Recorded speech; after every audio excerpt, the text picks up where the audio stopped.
السلام عليكم. لا تنسوا الإعجاب بالفيديو والاشتراك في القناة تشجيعا لنا لنستمر بنشر المزيد إن شاء الله. بسم الله الرحمن الرحيم. الحمد لله رب العالمين، والصلاة والسلام على أشرف المرسلين سيدنا محمد وعلى آله وصحبه أجمعين، أما بعد. أعزائي الطلاب، نرحب بكم في هذا اللقاء الذي سنتحدث فيه إن شاء الله حول موضوع بحر الرمل لطلاب الصف 11 جميع الفروع. طبعا في بداية كل لقاء يختص بالعروض لابد أن نذكر أن الكتابة العروضية هي كتابة تعتمد على السماع، فكل ما يلفظ فيها يكتب وكل ما لا يلفظ فيها لا يكتب. نبدأ على بركة الله. أين من عيني هاتيك المجال يا عروس البحر يا حلم الخيال. الآن هذا بيت موجود عندي كما ترى مشكل جاهز. سأبدأ بالكتابة العروضية.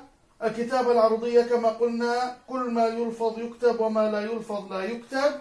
عندما آتي هنا أقول أين، كلها ستكتب أين. من أيضا كلها مكتوبة. عيني، لاحظ عزيزي الطالب أنه هنا في عندي شدة. الشدة تتكون من حرفين، الأول ساكن والثاني متحرك، لذلك سأقول عيني. عيني. هاتيك كلها ملفوظة ومكتوبة. الآن لاحظ هاتي كالمجال. أين حرف الهمزة الوصل موجودة هنا؟ لم ألفظها وبالتالي لا أريدها أن تكون موجودة. المجال.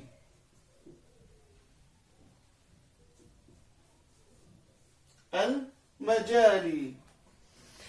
ثم بعد ذلك الشطر الثاني يا عروسة.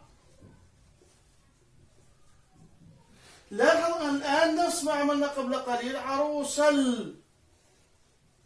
البحر حذفنا همزة الوصل لأنها واقعة أو لأنها لم تلفظ. بحري يا حلم حلمل، أيضا نفس الشيء. يا لي، وهنا في عندي إشباع للحركة الأخيرة الياء. نأتي بعد ذلك إلى التقسيم الصوتي. قسمها إلى مقاطع صوتية، إلى باء أو شرطة. باء هو الحرف المتحرك، الشرطة الحرف المتحرك الذي يكون بعده ساكن. نبدأ هنا فتحة بعدها سكون، إذن أي. فتحة بعدها كسرة، النون لحالها. من عي ني بعدها كسرة. يا ها فتحة سكون. تي فتحة سكون. كل فتحة سكون. ما جا لي. خلصت الشطر الأول. نأتي الآن إلى يا عرو، العين لحالها. رو سل بح را أو البحر. يا حل ضمة بعدها سكون. حل مل فتحة بعدها سكون. يا بحط الخاء لحالها. يا فتحة بعدها سكون، بعد ذلك كسرة بعدها سكون. خيالي.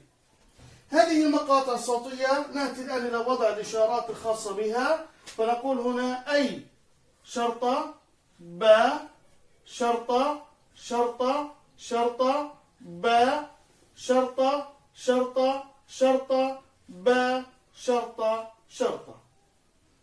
ثم بعد ذلك هنا يكون عندي شرطة باء شرطة شرطة شرطة باء شرطة شرطة شرطة باء شرطة شرطة. هيك احنا حطينا المقاطع الصوتية. نأتي الآن إلى التفعيلة. لاحظ من بداية البيت انه جاء عندي هنا لا تن، بوقف عندها. صارت عندي شرطة با شرطة شرطة. كمل باقي البيت شرطة با شرطة شرطة شرطة با شرطة شرطة شرطة با شرطة شرطة شرطة با شرطة شرطة شرطة با شرطة شرطة. إذا كلها تسير حول تفعيلة فاعلات فاعلات فاعلات فاعلات فاعلات. إذا البحر الموجود عندي هنا هو بحر الرمل. في تقريبا منتصف موضوعنا نستطيع أن نقول عزيزي الطالب أن بحر الرمل يتكون من تفعيلة أساسية اللي هي تفعيلة فاعلات مكونة 3 مرات في الصدر و3 مرات في العجز، بمجمل 6 مرات في البيت الواحد. هل تفعيلة فاعلات لها صور أخرى؟ الإجابة بكل تأكيد نعم، سنتعرف عليها في البيت الثاني. البيت الثاني يقول: لا يكن وعدك برقا خلبا ساطعا يلمع في عرض الغمام. نأتي الكتابة العرضية بداية: لا يكن وعدك. لاحظ حتى الآن ما فيش عندي أي تغيير. برقا في عندي شدة، طبعا الشدة بدي أحولها إلى نون ساكنة. خلبة في عندي شدة، قلنا الشدة هنا بدي أحولها لحرفين، الأول ساكن الثاني متحرك. خلبة باء أيضا هنا في عندي تنوين خلبا.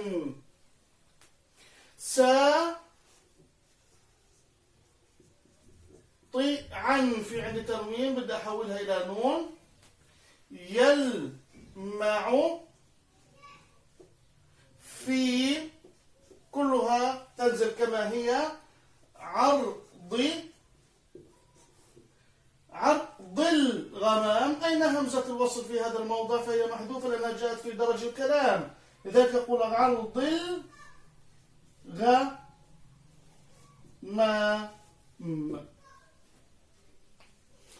نأتي الآن إلى التقطيع الصوتي، مقاطع الصوتية. أقول عندي ساكن متحرك ساكن بنزلها مع بعض.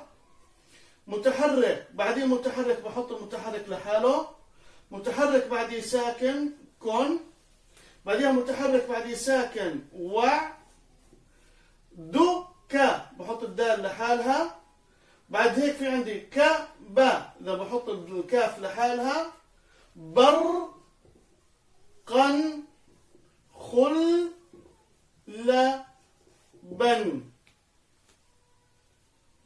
برقا خلبا. قسمت إلى متحرك ساكن متحرك ساكن متحرك متحرك ساكن.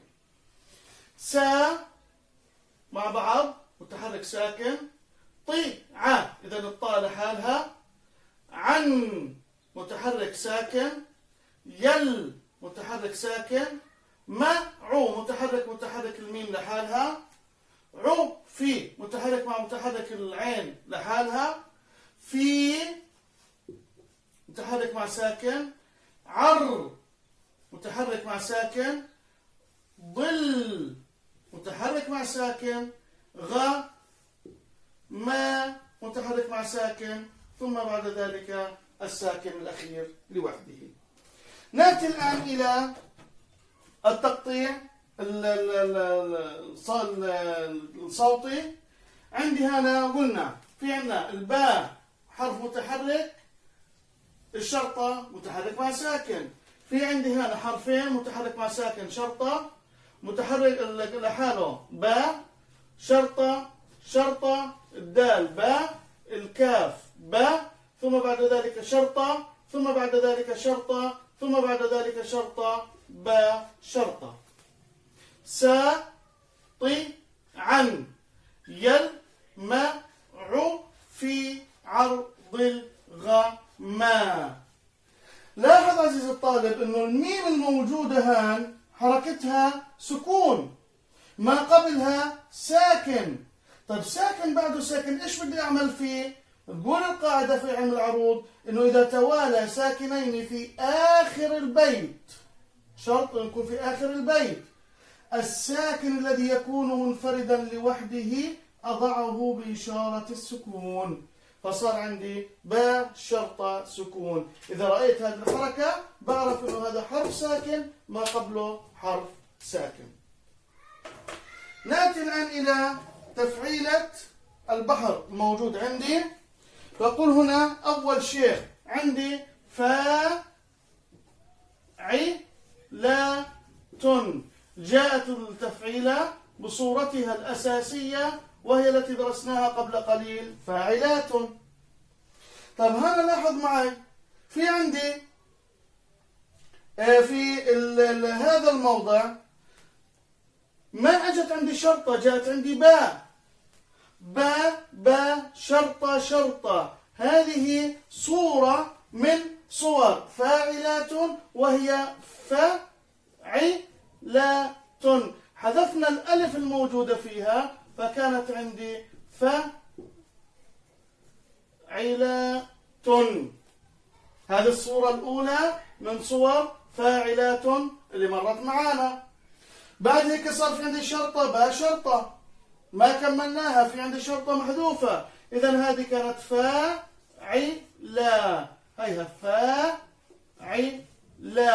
وهذه الصورة الثانية من صور فاعلات الموجودة معنا في هذا البيت. نكمل بعد ذلك في عندي فاعلات شرطة، باء شرطة شرطة كاملة مكتملة. الآن صار في عندي شرطة، باء شرطة شرطة. إذا هنا صارت عندي فاعلات.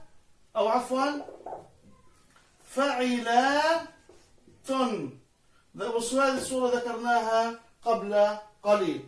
ثم بعد ذلك الصورة الموجودة فيها السكون التي لا تأتي إلا في النهاية تكون عندي هنا فاعلات بتسكين التاء، فأقول فاعلات. وهذه هي الصورة الثالثة من صور فاعلات.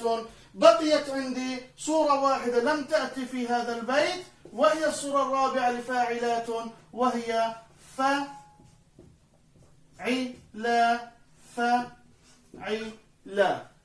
ممكن طالب من الطلاب يقول طب ليش ما حطيناش هذه؟ هي عندي فاعلة، راح الاقي في عندي هنا شرطة زيادة، فاعلة راح الاقي شرطة زيادة، لذلك فاعلات. إذا عزيزي الطالب في نهاية الموضوع نستطيع أن نقول بحر الرمل بحر يعتمد على تفعيلة أساسية هي تفعيلة فاعلات، تكرر 6 مرات في البيت الكامل، 3 مرات في الصدر و3 مرات في العجز. تفعيلة فاعلات لها 4 صور ممكن أن تأتي عليها: صورة فعلات، وصورة فاعلة، وصورة فعلة، وكذلك صورة فاعلات التي لا تأتي إلا في نهاية البيت. هذا هو بحر الرمل.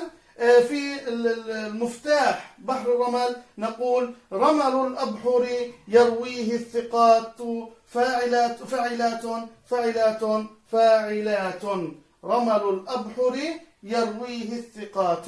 هذا هو مفتاح بحر الرمل، وهذا هو موضوع بحر الرمل. أتمنى أن أكون أوضحته لكم بصورتها السليمة والصحيحة. تمنياتي لكم دوما بالتوفيق والنجاح. كان معكم محدثكم ومحبكم الأستاذ يوسف حمدي الصالحي، والسلام عليكم ورحمة الله وبركاته.